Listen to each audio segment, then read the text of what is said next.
All right, preschool, welcome back. Now it is time to talk about our letter of the day. Do you remember what it is? Hope so, because we kind of talked about it even in Bible time. It is the letter W. And look what we have as a visitor today on our letter W. A whale. There is our whale right there for our letter W.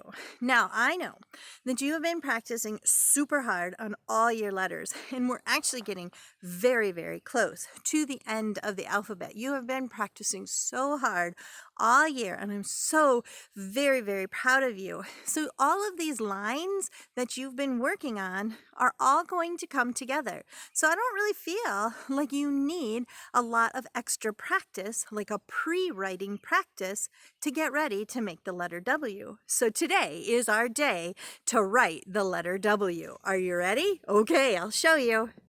Here we are. Here it is. There's our letter W. And of course, we start our letters where? From the top, from the top, from the top, from the top, top, top, from the top, from the top, from the top, top, top, from the top, from the top, from the top, top, top. We start our letters from the top.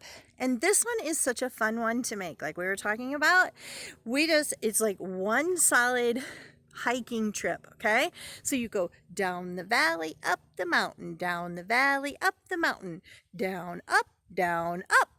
That's all it takes right there. Of course, the lines are on a diagonal. You've been practicing. You got this. Not a problem. Not a problem at all. You're amazing at making all these diagonal lines. So we're going to go down, up, down, up. That is it. That's it. That's how you make a W. We have all those lines. We have the diagonal lines, but they just go all together. So we hike down, we hike up, we hike down, we hike up. And down here on the bottom, you see you've got the ones to practice. And then go ahead and turn your paper over and write your name. Don't be forgetting to write your name now. And write and practice tracing these letter W's, and then write them on your own on the back. And it's kind of neat. Not only are we talking about whales today, but you see, wagon starts with the letter W, and these are wheels. As you'll notice, there are some really awesome W letters right here with a wagon and a wheel. And let's go back and talk a little bit more about the whale. Okay, should we do that? Awesome. All right, so we're talking about whales. Now we know that Jonah may have been swallowed by a whale. And we're always like, seriously? I mean, I'm a human. That's a pretty big thing to swallow. It's not like a little bug that, some animal is going to swallow, right? I'm a whole entire human. Is that possible? So I came today up here to Scout Lake so that we could have the water in the background and so we could talk about how big is that whale, okay? So I'm sitting here and we know what pictures of whales look like. And if we were at school, I would tell you a blue whale is the biggest creature on all the earth. All the earth. And it's a good thing that God put this creature in the water because he'd be too heavy to try to walk on the earth on the ground because he's so big. Okay? He can be 100 feet long. Now that's how long he would be, right? He can be 45 feet tall. We think about how long they are, but have you ever thought about how tall they would be, right? So if we were in our school, the head of a blue whale would be out one door and the tail would be out the other door. And we'd be really lucky if he didn't lift the entire roof off of our gym. But I came out here to the water to hopefully help you understand just how big. Would a blue whale fit in Scout Lake? Now, the cool thing about it is lengthwise, a blue whale could definitely fit in the water. And as I'm looking back here, if you can see, I'm going to try to point it out right there. There we go, right about there. Whoop, nope, there you go. Right there, there we go. See that log floating out there? Okay, that log floating out there that I'm pointing at. This is hard to do. Sorry, bear with me. This log floating right out there. Do you see it? And if it was all the way coming to the shore from that log, he would have to, of course, be out a little bit further because he can't go over that sand part. But if he was out about right there and came toward the shore, a blue whale would fit into Scout Lake. But the problem with Scout Lake is it is not deep enough. In fact, this part up here, this shallow part where we would like to go swimming, wouldn't even hardly cover his belly. His head, his chin would be definitely sitting out of the water. If you went all the way back, sorry, little squirrel came to visit. I wish you could have seen it. He just jumped on our tree. Even the squirrels are enjoying talking about whales today. So back to whales. If he was here, he would have to back all the way up to the deepest portion. You see where it seems like it's really dark? See, it's kind of light up here, and then it's darker out along back there. That's the deepest part of Scout Lake. Even in the deepest part of Scout Lake, a blue whale would only be halfway covered in water. So if there was a blue lake sitting out in the lake, or blue whale, silly Mrs. Ryan, if there was a blue whale sitting out in the lake right now, his chin would be resting on the beach and the rest of him would not be covered in water. How crazy is that? That is how huge a blue whale is. Now we're going to read about a humpback whale. This is a humpback whale, and these would probably be the ones we see the most of on TVs and on videos and things like that. And it could have been a humpback whale that had a chance to swallow Jonah. We'll have to ask someday, won't we? Because I still lean toward the sea creature because I know how a humpback whale likes to eat. But I don't know, so I gotta ask God. So right now, let's read about a journey of the humpback whale. Okay, here we go. Da-da-da. And here I am at the title page, okay? And it says Karen Jenner. Who is Karen Jenner? The author, good job. And we know that author writes the story, author writes the story, author writes the story. That's why she came first. And in this case, instead of having an illustrator, we have a photographer. A photographer took all these amazing pictures of the humpback whale. Wow, that is so cool. Can't wait to learn more about them. Splash! A humpback whale jumps out of the sea. His name is Triton, after the sea god of the ancient myths. Triton has a very powerful tail. The fins at the end of his tail are called flukes. Can you say that? Flukes. Good job. Flukes. Triton has special markings under his flukes. Every humpback whale has different markings. Do the flukes of these humpback whales look different to you? Okay, so take a look. These are the flukes. And this is Triton, our special guest of the story. But look at each one of them. So just like we all look different, so do the humpback whales. Neat. I like learning about them. Now, whales live in the sea, but they are not fish. Triton breathes air like humans and other mammals.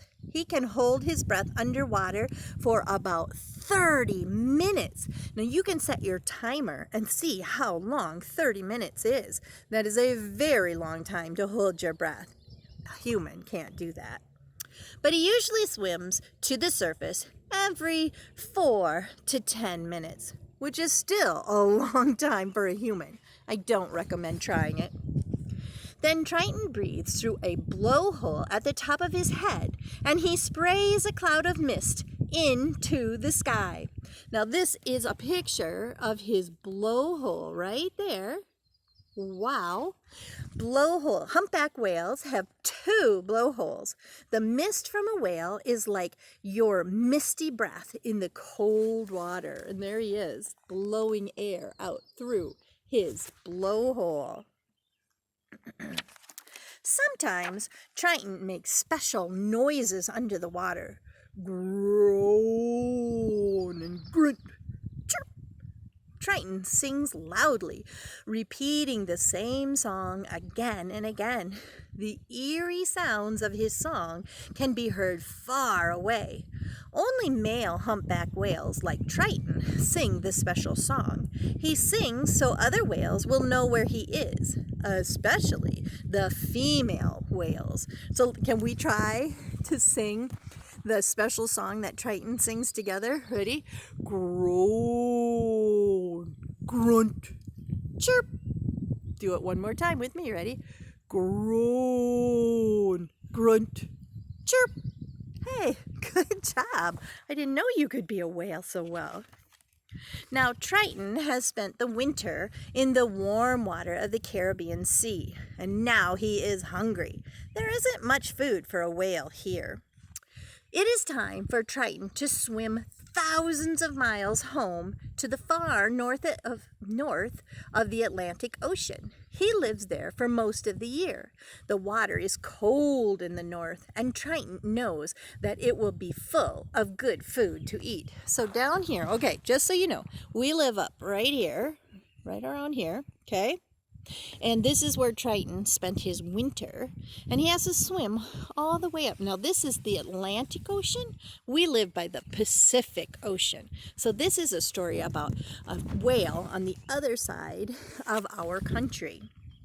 And he needs to eat some good food because he's hungry. Swish, swish. Triton moves his mighty tail up and down as he swims. He uses his long flippers to steer. His skin is smooth and sleek, so he can glide through the water. Triton swims at a slow and steady pace. He has a long way to go. Now, whales, dolphins, and porpoises move their tails up and down to swim. Can you do yours? Up and down, up and down, up and down, up and down. Oh, nice job. Whereas a fish move their tails from side to side. Now, can you do it like a fish? Back and forth, side to side, side to side, side to side. So our whale goes up and down, up and down, up and down. Good job. And our fish go side to side, side to side, side to side. Hey, good job. Good swimming. Now, Triton meets his friend Spoon as he swims north, and they travel together for a while, playing as they swim. Triton and Spoon poke their heads out of the water and look around. Triton listens carefully. He can hear many sounds that help him to know what is in the ocean around him. Now he hears a loud splash. What is it? Well, we're going to have to find out in a minute because I want to tell you about his eyes. Do you see his eye there? Now, a clear layer of film covers a whale's eyeballs. This protects the whale's eyes from the sting of the salty water. So he might have his eyes closed and you wouldn't know it because like our eyelid has skin on it, his has clear. So it covers and keeps his eyeball protected because if you have ever gotten salt on your eye, owie, owie, ow, ow, ow. Now let's find out what that splash was. It's Spoon. She leaps out of the water in a move called a breach. Can you say that? Breach. She is out of the water, and that's a breach. Now it's Triton's turn. He dives backwards with his flippers high in the air. Splash! After all that swimming and playing, Triton and Spoon take a rest. But Triton is only half asleep. Part of his brain must stay awake to remind him to swim to the surface and take a breath of air. So here they are, taking a rest out in the water. They were playing so hard and breaching all that time. Now, a mother whale called Salt swims nearby with her calf. This is the calf's first journey north. She learns to swim and dive by watching her mother. As she grows, the calf will develop a layer of fat called blubber. Can you say that? Blubber. And it keeps them warm, which will give her energy when food is hard to find. Blubber will also keep her warm in the cold water. So here we see Salt, and there is her baby. Look at that. What a beautiful, beautiful picture. Now, sometimes a mother whale helps her calf to the surface to take his very first breath. So he's born under the water, and then they come to the surface so that the baby can get a breath. Now, Triton dives under the water and swims north. Look out! It's too late. Triton is caught in a fishing net. He rolls around and around and around trying to escape. He has been underwater too long. He must swim to the surface to breathe. Swish goes his mighty tail. Swish! And finally, Triton finds an opening in the net and swims through to the surface of the water. Oh, at last he opens his blowholes and breathes the air. Oh my goodness, can you see that net? That net catching him? Oh my goodness, how scary for Triton. Dangerous nets. Many whales and dolphins die when they are accidentally caught in nets or other fishing gear. See, it holds on to them, and so they can't get to the surface and take their breath of air like they need to. Oh my goodness. Now, Triton feels weak, too weak to swim, and he drifts with the ocean tide, and it carries him to the shore. Triton can feel the sandy seabed scrape against his skin on his belly. He must swim back to deep water, or he'll be stranded on the beach. He tries to swish his tail, and bit by bit he moves backward away from the shore. His strength is coming back. Swish, swish, swish. Swish, swish. Oh, now can you imagine? Look at our beach down here. If he got up here and he was stuck on there, and remember what we said about them being so heavy, he would sink into the sand and be stranded. So it's very good that he got his strength back and he was able to release himself off the beach. Otherwise, he would have needed help to get back out into the water. As he swims north, Triton hears the sounds of a boat in the distance. It's a whale-watching boat. The people on the boat gaze at him in wonder. This makes Triton feel much better. He knows they won't hurt him. Triton swims toward the boat. He breaches and flicks his tail, and the people laugh and take pictures. Can you imagine being on that boat and getting to see Triton? And then he waves his flippers to them like, "Hello, everybody, watch me breach. It's awesome." Whale-watching boats leave from many coastal places, depending on the season. Now, have you ever been to the ocean? Have you ever gone to the Pacific Ocean to watch the whales from a whale-watching boat, or even on the shore? That would be a fun adventure. Now, Triton swims farther north, where the water is colder. He takes a giant gulp of cold water. It is filled with many small fish. Now, instead of teeth, Triton has long bristles called baleen. Can you say that? Baleen. Say it one more time. Baleen. He filters out the extra water through the baleen and then swallows the fish. Delicious. Now it says humpback whales feed on small fish such as sardines, herring, and tiny shrimp-like creatures called krill. Now when we finish this story, we're going to do a baleen and krill experiment. But right now, I want to finish knowing more about Triton. Whales gather wherever there is enough food. Soon, Triton sees his friend Spoon, and together they dive under the water, blowing bubbles in a big circle to catch a school of herring. Triton surfaces. His mouth is full of fish. Squeak, squeak, squeak, squeak.